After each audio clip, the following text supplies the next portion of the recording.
haddii aad adigu hilmaamtay iyadaan ku hilmaamayn inay ku haleesho.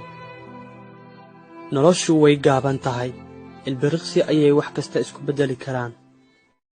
Kuwii dhintay shalay waxay lahaayeen qorshayaal saaka ah. Kuwii dhintay saaka waxay lahaayeen qorshayaal caawa iyo berri ah. Qof seexday isagoo caafimaad qaba ayay sidaa naftii kaga tagtay. Aabe isyiri reerkaaga u soo shaqeey ayaa loo keenay meydkiisii. Hooyo istiri reerkaaga cuntada u kari ayaa tacsideedii la dhigay. Qaar baa iyagoo ku mashquulsan ururin maal iyo xoolo ka tegay adduunkan oo dhan. Qaar baa laga qaaday iyagoo quraan akhrisanaya. Qaar baa geeriyooday iyagoo ku sugan masaajid iyo makaan fiican. Qaar bay kaga boodday iyadoo ku sugan meel xun iyo munkar. Qaar baa iyagoo ciyaar iyo baashaal ku jira malakalmood soo dul istaagay. Iminka oo aad neefsanayso adigoo nool qof ayaa qaatay neeftiisii u dambaysay oo adduunka ka tegay.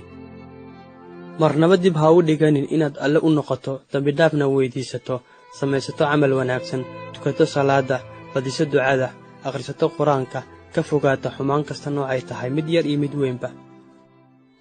Ilaahay subxaanahu wa ta'aala tawfiiqda hana waafajiyo mar haddaan nolosha lagu waareen. Alla subxaanahu wa ta'aala ha inoogu khatimo khayr qabta.